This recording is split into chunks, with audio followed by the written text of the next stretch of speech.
Juste, alors pour démarrer peut-être en introduction, là on va donc parler du logement social en Grande Couronne. Évidemment, la Grande Couronne, c'est un truc, c'est immense, c'est la majorité du territoire francilien. La seule Seine-et-Marne fait 49% de la surface de l'Île-de-France. Donc évidemment, on peut penser qu'il y a un marché très hétérogène en fait en Grande Couronne, et que ce soit d'un point de vue urbanistique, mais aussi du point de vue du logement social. Guimond. Oui, la Grande Couronne n'est pas un territoire homogène. La Grande Couronne, il y a des villes qui ont une certaine maturité et puis d'autres, effectivement, qui sont un peu dans une logique de territoire très détendu. Si je prends la Seine-et-Marne, il y a une différence évidente entre une ville comme Bussy-Saint-Georges, qui est dans une ville nouvelle, et puis Provins, qui est à l'autre bout du territoire. Donc, sans aller dans des cas extrêmes, on se rend compte qu'il y a, en gros, pour beaucoup de bailleurs, un territoire naturel qui s'est créé à l'intérieur de la 104, on va dire, donc il va un peu au-delà du territoire de la métropole. Et puis, il y a ce qui est au-delà. Et je résume, bon, il y a des micro-marchés comme partout, mais globalement, c'est un peu ça. Donc, quand on parle de Grande Couronne, on parle finalement de deux territoires. Un territoire qui continue toujours à avoir une forme d'attractivité, et puis un territoire qui est, pour le coup, beaucoup plus en déshérence. Justement, alors, donc il y a évidemment ce territoire sur l'unité urbaine. Alors, Brigitte Dezinde, ce qui est intéressant, donc vous êtes d'Action Logement, et vous, donc l'ADN d'Action Logement, c'est de rapprocher un peu l'emploi et l'habitation. Donc évidemment, sur ce marché très hétérogène, on peut penser qu'Action Logement est bien plus dans l'unité urbaine, entre guillemets, dans l'unité urbaine de l'agglomération parisienne. Et vous me disiez notamment que vous faisiez des opérations à Saint-Quentin. Donc expliquez-nous un peu, pour vous, quel est justement ce point très important en Grande Couronne de rapprocher emploi et habitation. En fait, Action Logement interviendra dans des collectivités où il y a un dynamisme, on va dire, des entreprises. Et donc, elle va faciliter le logement pour favoriser l'emploi. Et donc, effectivement, elle va aider les entreprises à construire pour pouvoir loger les salariés. Donc, les salariés, alors la mission, c'est de... Effectivement, on a parlé beaucoup des salariés en précarité, parce que les salariés en mobilité, et aussi, il ne faut pas oublier les jeunes. Parce qu'effectivement, aujourd'hui, les jeunes, c'est compliqué pour eux de se loger, que ce soit en urbain ou en périurbain, puisque c'est quand même cher. Voilà. Donc, effectivement, on a signé une convention avec Saint-Quentin-en-Yvelines pour aider ce secteur à se développer et à faciliter en fait le logement des employés. On parlait, tout à l'heure, je crois que c'est Manuel Flamme qui en parlait. Bon, il y a une énorme file d'attente en Ile-de-France sur le logement social. Si on se concentre un peu, encore une fois, sur la Grande Couronne, c'est pas les mêmes attentes, j'imagine, du côté des locataires. Et donc, à la table ronde précédente, ça parlait de risque de vacances, etc. Est-ce que, un peu, Michel Dulimont, vous pouvez un peu nous détailler un peu les différentes spécificités Ça, c'est une réalité. Si je vous propose demain dans la salle d'aller habiter à Provins en payant 100 € par mois, est-ce que vous irez pour autant? Je ne suis pas sûr, même si c'est une grande maison. Donc, la logique, c'est qu'il y a une forte demande aujourd'hui de logements sociaux notamment, et qui sont en fait conditionnés, à mon sens, par vraiment la problématique du temps de travail, du temps de trajet entre le domicile et l'emploi. La sociologie actuelle fait que la plupart des couples travaillent, les deux travaillent, ou alors ce sont des personnes isolées. 50% de l'attribution de logement se font des personnes isolées aujourd'hui dans le logement social en Ile-de-France. 50%. Ça veut dire qu'un demandeur dans le logement sur deux est une personne isolée, femme avec enfant ou des gens isolés. Donc la problématique du domicile et des zones d'emploi est vraiment très très importante. Les villes nouvelles ont une dynamique extraordinaire au cours des 30 dernières années, parce qu'ils ont créé de l'emploi justement en dehors de la première couronne. La tendance actuelle, elle est quand même, peut-être à part à Sénart, comme le disait Aude tout à l'heure, qui a des chiffres assez impressionnants. Mais sur le reste du territoire, on ne peut pas dire qu'il y a la même dynamique. Donc les villes nouvelles arrivent encore à tirer leur épingle du jeu, parce que les infrastructures ont été quand même si elles ont été tardives à Sénart, sont quand même présentes sur les autres villes nouvelles. Donc arrivent à donner l'attractivité. 50 ans en Yvelines est une exception, parce que tracté par Versailles, par l'Ouest parisien, ça a toujours été un marché, même dans les crises de 92, porteur. Donc c'est assez exceptionnel, mais d'une manière générale, le reste du territoire présente un problème d'attractivité. liées au transport entre le lieu d'emploi et le domicile, mais pas seulement ça. On oublie trop souvent la problématique du transport intercommunal. Donc Manuel Femme l'évoquait tout à l'heure brièvement, en espérant que les nouveaux outils de communication permettront aux collectivités de permettre aux gens d'avoir une plus grande mobilité. Parce que ce qui est paradoxal en Grande Couronne, par rapport à l'intramuros, si vous êtes locataire social dans Paris intramuros, vous n'avez pas besoin de voiture. Vous êtes locataire social en Grande Couronne, non seulement vous avez des trajets importants tous les jours pour aller au bureau, mais en plus, il vous faut une voiture. Parce que emmener les enfants au sport, ça prend du temps. Les emmener à l'école, c'est pareil. Les emmener au lycée, c'est pareil. Je suis habitant de Grande Couronne. J'habite à 25 km de Paris. Donc je connais bien le sujet.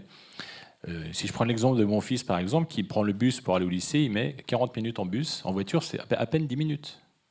Donc ça traduit un peu la problématique des gens, c'est qu'il n'y a pas que le temps de trajet entre le travail et le domicile. C'est peut-être une des composantes, certes, mais il y a aussi le reste de la vie du quotidien. Donc une des difficultés qu'on peut rencontrer en couronne, c'est celle-ci, c'est les développements en transport en commun. Donc Manuel Femme disait très justement peut-être que les nouveaux outils technologiques, en s'adressant à une population un peu plus jeune, qui est plus familiarisée avec ce type d'utilisation, permettra de faciliter peut-être les transports, le covoiturage. C'est vrai que ça s'est toujours fait par le passé. La maman qui emmène son enfant dans une école peut très bien emmener 2-3 autres gamins de la même classe, les copains, etc. Donc la solidarité peut faire que ça réduit un peu ses impacts, mais c'est quand même une réalité aujourd'hui. En Grande Couronne, on a souvent besoin de voitures, une, voire deux, et puis effectivement, quand les enfants grandissent, il en faut un peu plus. Est-ce qu'il y a une demande spécifique vis-à-vis de la typologie du logement en Grande Couronne? Plus on s'éloigne, est-ce qu'il y a une demande d'espace? En fait, il y a une attente qualitative. C'est-à-dire que si je fais l'effort tous les jours de mettre une heure pour aller à mon lieu de travail plutôt que 20 ou 25 minutes, j'espère en retour avoir un avantage. Donc, parler de la qualité de vie à Sénart, c'est vrai que la ville est très, très agréable, donc il faut préserver ça. Ce qui crée une nouvelle contrainte, c'est que les gens qui y habitent, ils vont dire, venez pas nous construire encore devant chez nous des logements ou des bâtiments, parce que nous, si on est là, c'est pas pour avoir aussi une densité forte. D'autant que, comme disait Manuel Femme, la densité en Grande Couronne n'est pas la même. Même si le foncier est moins cher, le prix de revient des opérations est élevé. 70 à 80% du prix de revient d'une opération, c'est la construction en Grande Couronne. Donc, de toute façon, même si le foncier baisse beaucoup, l'ensemble de l'impact du prix est élevé. Et on n'a pas d'écart fort entre un loyer qui sera pratiqué de l'autre côté de la 104 et par rapport à un loyer pratiqué du bon côté de la 104, si je puis dire, en matière de commercialisation. À ça s'ajoute effectivement la stratégie d'Action Logement qui accompagne les entreprises. Alors, c'est vrai que ça fait partie des sujets pour lesquels l'AORIF, et moi personnellement, a souvent sollicité Action Logement en disant quid de ces territoires un peu plus éloignés, parce qu'autant j'ai jamais aucun problème pour passer des logements au 1% à l'époque sur la première couronne parisienne, mais souvent je marchandais avec les collecteurs pour aller me placer du logement. Quand je travaille à Savigny, par exemple, si je veux mettre du logement à Savigny, le collecteur il y va pas avec un grand enthousiasme. Donc si je lui en échange, je te file aussi du Montreuil ou du Paris Intramuros, d'un seul coup on peut négocier. Avec Action Logement demain, opérateur unique, la problématique peut être différente. Alors justement, parce que Action Logement, quand on regarde un peu avec toutes les filiales d'Action Logement, on est presque sur 15% du parc de logement social français. Enfin, c'est énorme, c'est un acteur gigantesque. Et là, il se réforme en profondeur. Faisons un focus sur l'Île-de-France, c'est le sujet aujourd'hui. En quoi ça va changer les choses par rapport à ce que disait Monsieur Dulimont? La réforme. La réforme. La réforme, ça simplifie, en fait. Ça va permettre d'avoir un interlocuteur unique pour les bailleurs, parce qu'on est quand même passé aussi de 11 collecteurs à un seul. Donc ça permet, parce que Action Logement, je pense que tout le monde est au courant, hein, Action Logement gère paritairement la participation des entreprises à l'effort de la construction, on est bien d'accord, en faveur des salariés. Hein, donc voilà. Et ça permet, je pense, de réduire donc ce que je disais les interlocuteurs. Ça permet d'avoir, puisqu'il va y avoir 11 régions, 11 CRAL et 11 délégations régionales, 13 pardon, donc une pour chaque région. Donc ça va permettre effectivement de s'intéresser vraiment à la région et travailler effectivement en collaboration directe et en rapprochement avec tous les acteurs, on va dire, du logement, des collectivités locales. Et donc, on parlait tout à l'heure de l'aménagement aussi, de l'aménagement du territoire. Ça passe aussi par le réseau ferroviaire, le cadre de vie.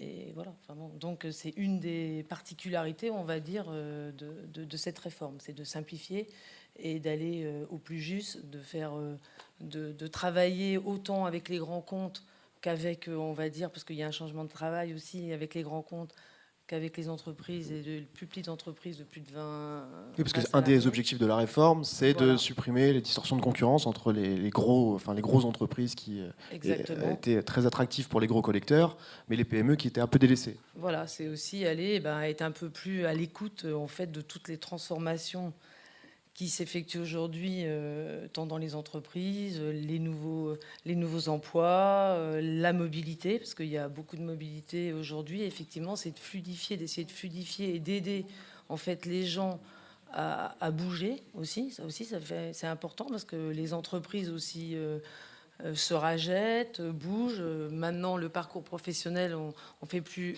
un seul parcours professionnel unique dans sa vie, on en fait 20, enfin on en fait plusieurs.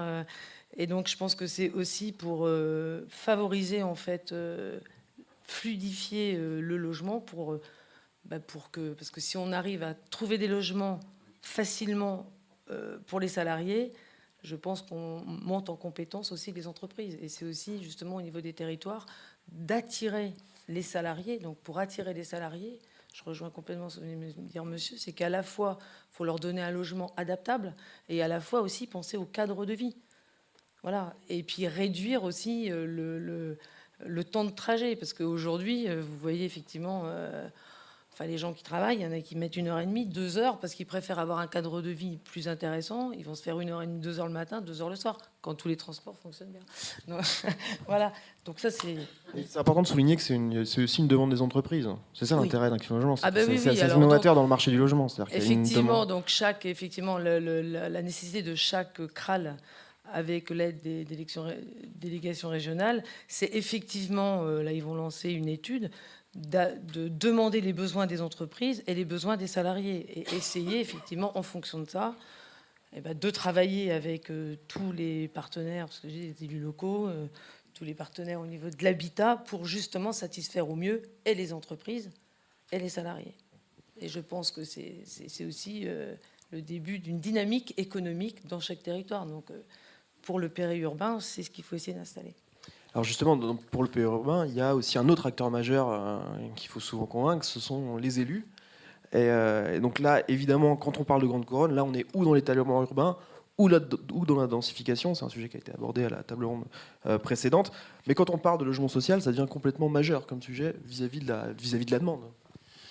En fait, on a aujourd'hui donc la métropole crée une division du territoire en deux parties. Il y a la métropole et le reste. Donc, est-ce que les entreprises accepteront d'investir en dehors de la métropole demain? Ça, c'est pas gagné. À voir. Peut-être qu'à Sénart, on y arrive. Mais à voir aussi, parce qu'effectivement, une des difficultés, c'est de loger les gens. Moi, je vois que dans mon entreprise, je passe souvent de la casquette à Brief à mon entreprise. Donc, chez Arcade, j'ai des agences. J'ai une agence à Évry, une agence à Bussy-Saint-Jean, j'ai une agence à Cergy. Et j'ai beaucoup de mal à recruter des gens pour venir en agence. On a l'impression que dès qu'on sort du périphérique, c'est la zone, pour faire les clairs. Donc il y a une difficulté, il y a un manque d'attractivité aussi des territoires pour une partie de la population. Donc les entreprises, en fait, aussi vont aller chercher les emplois là où des lieux de travail, là où les gens sont prêts à aller pour travailler. Et c'est vrai que on est souvent surpris de cette espèce de, on va dire, de dénégation du territoire hors Paris intramuros, qui est assez impressionnant quand même. Donc, est-ce que les entreprises viendront ou pas investir massivement? Parce que si l'entreprise se déplace, pour le coup, on va avoir naturellement de nouveau des salariés qui habiteront à proximité, des cadres. Et puis c'est vrai que les cadres des grandes sociétés, ils habitent souvent à l'ouest de Paris, donc c'est pas un hasard si on va retrouver les sièges des sociétés dans l'ouest de Paris. Et donc pas un hasard si les cadres supérieurs ici trouveront, et ainsi de suite. Et par contagion, on a du mal en fait à développer d'autres territoires. Donc c'est le risque qu'on a avec la métropole, qui a une logique internationale et qui en fait ne correspond pas forcément à la politique que peut avoir une ville nouvelle comme Sénart. C'est vrai qu'il y a deux dimensions aujourd'hui qui peuvent se télescoper. Donc la problématique de l'emploi, pour moi, reste vraiment un sujet majeur. C'est-à-dire et peut-être que demain, le coworking sera aussi un moyen d'y répondre. Donc le risque, c'est d'avoir deux territoires qui s'opposent. Et la problématique se pose aussi pour les bailleurs sociaux, qui ont une forme de tropisme parisien, c'est-à-dire qu'on va chercher... on est sur un territoire globalement en forte tension. Donc, entre guillemets, on distribue les logements. C'est un peu exagéré mes propos, mais c'est un peu ça. Donc, j'ai la chance aussi, dans ma fonction, de suivre des territoires beaucoup plus détendus, à la région centre. Taux de vacances 17%, c'est quand même pas la même chose. Et donc, le comportement des bailleurs est tout à fait différent. Le comportement des équipes est différent. Il faut aller chercher le client, entre guillemets, avec les dents, parce que le marché du libre, du privé, est sensiblement voisin du marché du logement social. Et par contre, il faut bien remplir nos logements. Donc on retrouve une problématique qu'on n'a pas tout à fait en Ile-de-France, mais qui à quelques endroits s'y apparente, c'est-à-dire une attractivité finalement pas évidente, un patrimoine ancien avec beaucoup de vacances, parce que plus adapté du tout à la demande locale, ce qui est moins vrai sur l'Île-de-France. Par contre, une demande qualitative plus élevée. C'est-à-dire qu'on est souvent amené à démolir des immeubles, y faire des maisons, et ça se remplit tout de suite. Et si on fait des produits neufs, on le vide tout de suite les autres immeubles. Donc ça veut dire que le marché, il y a une attente, mais par contre, en volume, il n'est pas forcément avéré. Donc on peut retrouver des phénomènes comparables sur on va dire la grande couronne parisienne, c'est-à-dire une forme de demande très qualitative par rapport à une demande quantitative. Et la relation aux élus, là, se pose parce qu'on retrouve la problématique de la densité urbaine de la première couronne. Je ne sais pas combien de communes ont comme slogan la qualité de vie de ma commune, mais en grande couronne, c'est partout. On ne construit plus parce qu'on veut préserver l'habitat, la qualité de vie des gens qui y habitent. Donc la difficulté est la même que sur les territoires plus tendus. Donc quand on a un foncier pas cher, souvent on se retrouve avec des constructibilités faibles. Donc, et pas forcément plus économique. Comme il y a des problèmes de voitures, parce que systématiquement les gens ont besoin de voitures en grande couronne, donc les élus veulent beaucoup de places de parking, donc ça surenchérit le coût. Donc en fait, on est dans une équation un peu difficile. On retrouve les contraintes de la première couronne en matière de capacité de sortie des opérations, mais avec en fait la difficulté, c'est qu'on n'a pas la valorisation immobilière naturelle qu'on a sur la première couronne parisienne. Donc des équations économiques plus tendues. Donc c'est ce que disait Aude tout à l'heure. C'est pour ça qu'il faut vraiment réfléchir à deux fois. On n'a tout à fait les mêmes marges de manœuvre quand on est sur du territoire très tendu que quand on est sur du territoire de grande couronne. C'est différent. Dans un cas, le foncier est cher. Dans l'autre cas, l'essentiel de la problématique, c'est le coût technique. Et quand le coût technique, c'est la problématique, on a du mal vis-à-vis d'une collectivité. Quand ils voudront des beaux murets pour décorer les VRD, des espaces larges, beaucoup de stationnement, là, on a peu de mal à sortir les opérations pour d'autres raisons. Donc les attentes des collectivités sont elles aussi des difficultés fortes en grande couronne, parce que quel que soit le territoire, on a beau leur dire mais votre ville, c'est pas Neuilly. Si, pour un maire, chaque ville, c'est Neuilly. Aude qui a discuté avec toutes les collectivités, j'imagine qu'elle a ce problème partout.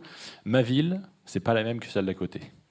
Savigny, c'est pas pareil que Comble-la-Ville, c'est pas pareil que d'autres communes. Et les élus, souvent, se comparent entre eux, même sur un territoire qui peut paraître assez homogène de loin. Quand on est de près, il est tout à fait différent. Et les élus, forcément, leur commune, c'est pas la même. Elle est forcément mieux.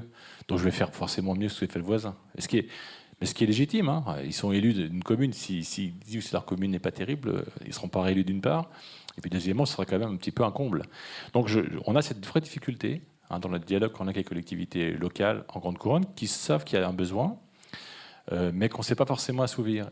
Et quand on va encore plus loin, quand on descend sur le territoire, que dans les centres-bourgs, là c'est encore plus compliqué, parce qu'ils ont des demandes en volume en plus faible. Ça va être 5-10 logements. 5-10 logements à sortir. Ils vont nous dire faites ça en centre-ville. Et là, on se retrouve avec des coûts techniques qu'on ne sait pas appréhender, des problématiques, aussi. Quand en centre-ville, en centre-bourg, on dit faites-moi un niveau de sous-sol, c'est sûr qu'on ne sait pas faire l'opération. Donc on est bien embarrassé. Et en plus, là, pour le coup, Action Logement n'est pas forcément présente non plus pour nous aider en finançant plus l'opération, parce qu'elle n'a pas forcément de mode avéré. Parce que c'est des territoires où... Donc en fait, il y a un peu des grands absents. Il y a un peu des grands absents, je crois qu'on fait signer. Il y a des grands absents au niveau des bourgs en grande couronne, parce que justement, la sortie d'affaires est extrêmement difficile. Il n'y a aucune aide particulière, alors qu'en réalité, c'est peut-être là où il faudrait le plus aider, plus que la première couronne. Voilà. Non, oui, juste, vous parliez tout à l'heure de demande qualitative. Il y a quand même un sujet énorme au logement social Grande Couronne qui sont les opérations de destruction, reconstruction. C'est un sujet qui revient quand on va voir l'USH et comment ça commence à remonter sérieusement. À Action Logement, comment est-ce que vous voyez la chose? Est-ce que les objectifs sont suffisants ou est-ce qu'il faut aller plus loin parce que je sais que vous êtes forcément partie prenante sur le NPNRU, enfin l'ANRU 2, quoi. Bah, Action Logement a subventionné, subventionne. Pardon. Action Logement subventionne, effectivement. Mais en contrepartie, effectivement, c'est toujours pour essayer de loger des salariés. Voilà. Mais j'ai pas d'autres. C'est pour savoir si, voilà, si selon vous, les objectifs sont suffisants. Là, on parle de territoire vraiment périurbain. Donc, c'est pas forcément là où se posent les plus gros problèmes on va dire, de renouvellement urbain, si ce n'est effectivement les villes ouvrières du passé. On citait tout à l'heure Provins, mais sans aller aussi loin, Montreux, par exemple, qui est une ville qui a beaucoup de difficultés. Les villes comme Mantes, les Mureaux, qui sont en pleine mutation, qui ont beaucoup évolué, mais qui ont encore un reliquat d'histoire important, parce que c'était les endroits où les entreprises étaient installées, elles sont parties et sont restées on va dire des gens qui se sont retrouvés sans emploi. Donc ces problématiques-là, on les rencontre en Grande Couronne de façon un peu plus exacerbée qu'en Première Couronne, parce que le retour à l'emploi, là, se retrouve toujours handicapé par les distances à franchir, là où des reconversions professionnelles sont plus simples quand on est plus proche de Paris. Donc on a de nouveau des difficultés, il y a toujours eu des difficultés sur ces anciennes cités ouvrières qui ont muté au cours du temps. Bon, Action Logement est présent, parce qu'effectivement, Action Logement finance en grande partie l'ANRU. Et les bailleurs mettent aussi beaucoup de moyens pour intervenir sur ces territoires où, en général, la collectivité, enfin les collectivités, les pouvoirs publics sont plutôt des alliés importants. Celui qui manque un peu à l'appel, quelquefois, c'est l'État. Sur ce genre de sujet, c'est plutôt. Il se repose sur Action Logement en général. Oui, mais il a suffisamment taxé Action Logement, on va le dire. Mais c'est la seule ressource financière de l'État, c'est celle-là. Là où il y aurait quand même besoin probablement que l'État continue à être présent. Alors bon, on verra à l'issue des présidentielles si le prochain président et les prochains gouvernements orientent de nouveau un peu d'investissement public sur ces territoires. Merci beaucoup. Je suis désolé, on est un peu en retard. Je suis désolé. Vous avez peut-être une question, non? Dites-moi une question. Ou peut-être une observation, je ne sais pas. C'était plutôt une observation. Oui. Juste, je ne peux pas résister en ayant le vice-président de la ORIF en face de nous, pour dire que quand même le logement social en Grande Couronne, ça pose quand même un problème du nombre de bailleurs présents sur certains territoires, sur lesquels les élus sont à peu près totalement désarmés, qui évoluent au gré de la recomposition des sociétés et des logiques patrimoniales ou de recomposition de l'actionnariat. Et là, moi, j'ai des communes où il y a 30-40 000 habitants avec 20 bailleurs différents, des bailleurs qui débarquent au gré de ces recompositions. Et ça, c'est vraiment un souci énorme. Et il n'y a pas de politique qui peut être conduite dans la durée avec un aussi grand nombre de bailleurs qui sont liés à des recompositions d'actionnariat. Je suis désolé de le dire un peu clairement. Pour en parler, de toute façon, effectivement, Action Logement est une société particulière. Action Logement, c'est le cas. Aujourd'hui, au niveau de la Grande Couronne, on peut prendre l'exemple d'Evry. Evry, ça fait 10 ou 15 ans qu'il a été engagé un travail pour réduire le nombre de bailleurs. Il y en avait 27 il y a une quinzaine d'années, on doit en avoir 26 aujourd'hui. Parce qu'en plus, un ou deux sont arrivés dans le cadre de VEFA, amenés par des promoteurs. Le sujet du nombre de bailleurs, je pense qu'il est très variable selon la qualité du territoire. C'est-à-dire que là où il n'y a pas de problème en gros de logement, le nombre de bailleurs importe peu à la collectivité. Par contre, dès qu'on est sur des territoires où il y a une vraie sensibilité au logement social, parce que des ensembles immobiliers un peu plus durs à gérer, là, effectivement, la collectivité a des stratégies propres, des besoins propres, une organisation qui est la sienne, et c'est dur pour elle de s'organiser avec 20 ou 30 bailleurs. Donc l'interbailleur se développe aujourd'hui de plus en plus, c'est-à-dire que les bailleurs travaillent entre eux. Les transferts de patrimoine, c'est quelque chose d'extrêmement complexe qui ne marche pas. Enfin, on l'a vu à Évry, c'est n'importe quoi. Alors l'État a mis un peu de moyens pour essayer d'aider dans tous les cas avec la CG2LS qui permettent d'aider un petit peu dans le transfert de patrimoine, mais ça ne marche pas très bien. On pense que les mandats de gestion partagés sont probablement une option plus intéressante, plus intelligente, c'est-à-dire que les bailleurs restent propriétaires mais échangent entre guillemets la gestion de patrimoine pour avoir moins d'interlocuteurs sur un même territoire, sur un même quartier. Quelquefois, on a effectivement 10 ou 15. Ça, c'est plutôt des sujets qui se développent beaucoup. Donc l'interbailleur, c'est pour nous la seule réponse à avoir. Sur le reste, c'est trop compliqué parce que d'abord, nos contraintes en matière d'engagement vis-à-vis de l'État, les CUS qu'on signe, hein, c'est-à-dire que ces engagements, ces conventions d'utilité sociale qu'on va signer avec l'État nous obligent à faire du volume, nous obligent à loger des gens. Donc on peut pas déroger à ça. Donc ce qui fait qu'on ne va pas céder du patrimoine comme ça. L'échange est compliqué. Donc par contre, l'interbailleur, c'est-à-dire se dire sur un territoire, il y a un chef de file qui pilote ça. L'État a fait des efforts avec le SNE, hein, c'est le numéro unique d'attribution, qui permettent d'éviter d'avoir aussi des demandes qui soient trop éparpillées. On n'est pas encore au bout, mais tout le monde en a conscience. Et c'est vrai que ce qui se prépare avec les dernières lois sur la régionalisation, donc la métropole d'une part, avec 11 ETP derrière, et toutes les EPCI qui se font autour, qui sont censés être aussi des signataires des CUS, on ne sait pas très bien comment on va s'y prendre, vu que les intercos, hormis les villes nouvelles, qui sont les intercos anciennes, structurées, mais ailleurs, c'est quand même un peu ça n'existe pas partout, à part 2-3 intercos extrêmement structurés en Ile-de-France, les autres, c'est quand même un peu... c'est pas tout à fait ça. Et donc, les bailleurs se posent aussi ces questions-là. On a tous le sentiment qu'on ne pourra pas, comme ça, être présent sur tous les territoires quand on est un bailleur, on dirait régional ou national. Les offices locaux sont concentrés, ça c'est la loi qui l'impose aussi, donc afin de réduire le nombre de bailleurs et de faciliter la relation entre la collectivité et le bailleur type office. Et donc les ESH, hein, donc l'autre grande famille HLM, raisonnent plutôt sur ces collaborations, sur cette rationalisation du patrimoine les uns avec les autres. Pour sur tel territoire, c'est plutôt un tel qui prend, et puis là, on échange. Parce que les problèmes des coûts des bailleurs sont toujours les mêmes, et on ne peut pas non plus dire je redonne 500 logements en gestion. C'est-à-dire qu'il manquera en exploitation de recettes, qui fait que il faut compenser, il faut trouver des solutions. C'est compliqué, c'est fastidieux, mais c'est vrai que l'arrivée d'Action Logement sur le territoire national, avec un bailleur qui fait 900 000 logements, c'est un peu, on va dire, la société à abattre. Donc Action Logement a fait sa réforme. Pour tous les autres, je parle de ALI, je ne parle pas de ALS. Hein. Mais c'est vrai que c'est le bailleur hégémonique aujourd'hui, je dirais. Le deuxième, c'est SNI. Je crois que Manuel Femme est parti, c'est SNI le deuxième. Et tous les autres se posent des questions aujourd'hui pour dire on ne peut pas rester comme ça, seul trop longtemps. Donc si je prends l'exemple de mon groupe, certains groupes nous rejoignent en ce moment, ça fait qu'on grossit assez vite aussi, parce que cette problématique va se poser. Donc peut-être que demain, cette problématique du nombre de bailleurs va peut-être se réduire un peu. Alors, il y aura peut-être de nouveaux arrivants, mais il y en aura moins à la fin. Voilà, merci beaucoup en tout cas.